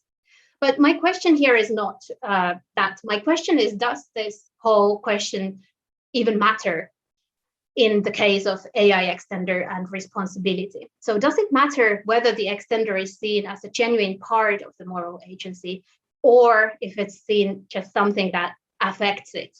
So it's sort of like assistive technology. Would that matter in the moral responsibility debate? And I don't have an answer to that. I'm very happy to hear your comments about this. So I think I am there. Thank you very much. Thank you very much, P. This was a very great talk, and especially very thought-provoking examples that you gave us to consider. We have quite a few questions. I'm not sure if we'll go through all of them, but let me just jump straight into them.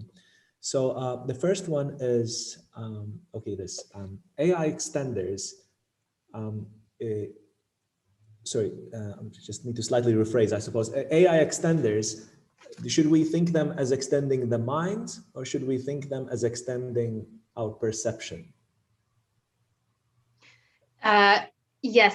So in this case, how Clark and Chalmers see them, they are really extending the cognitive processes like dispositional states, like memory and beliefs. But in AI extenders, they can extend many skills, but both apply. Mind is, of course, very broad concept, and different people can mean different things with it. But it can extend many aspects of mind. Mm-hmm. Thank you. The second one is, it's sort of the asymmetry here. So if AI extenders are truly extending the mind, when it comes to AI systems manipulating human cognition, this assumes the reverse direction of influence extension. Are these two different things? That's the question. So does that make sense? So can you repeat it? So the question was that on the one hand, we think of AI extenders as extending the mind, but when we think that AI systems can be hacked or manipulative, we think of them that they are manipulating human cognition, the human mind. Yeah. So on the one hand, it's extending the mind. On the other hand, it is manipulating the human mind. Yes, or I see. The extended mind. Yeah. I see now. Yeah, that's a very good question, actually. So what is really the agent behind all this? This is I'm not sure if I have a very good answer to this, but this is really hitting the point. So because if something is manipulating our mind, that sounds that it's something external, but maybe then we can have some mental disorders when something that we don't want our mind to be can happen as well. So maybe they are not excluding. But anyway, this is a great question, because it really hits this question: what is really the agent behind all this? Thank you.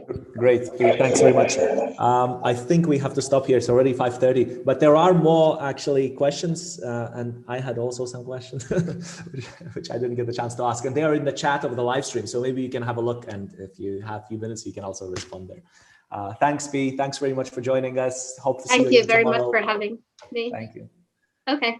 Thank you. And also thank you from me and from everybody else on the Social Bridges team to not only P, but all our wonderful speakers today. It's been a jam-packed program. I'm sure everybody will agree that we've had a lot of content given to us today. What a gift. And I'm so grateful to everybody who's also facilitated. So once again, thank you to all the people in the background, in the waiting room, to our dear Olga, who keeps getting our Gather Town organized each and every day. And we have another whole day, although it will be very sad to think of it as being the last. We have another day of programming set for you for tomorrow. Day 3 of this Social Bridges event can be live streamed again. So to follow us, find our website and click on Join Us Live, where you'll be able to, with a click of a button, join our live stream or catch up if there's anything that you're particularly excited about catching but are unable to do so. The program looks like this, and you too can use it to figure out what you may want to follow tomorrow. We have a very large array of people coming from all sorts of disciplines, again, so central to our mission here at Social Bridges to link all of these different disciplines with a common interest. I want to thank Jurgis for chairing so wonderfully for this last session, and we'll see you tomorrow morning at 10 a.m. CET, and look forward to seeing you then. But in the meantime, wish you health and happiness. And for those of you who are unable to meet us tomorrow, we will be able to hopefully meet up another time at another Social Bridges event. Thank you all. Have a lovely evening.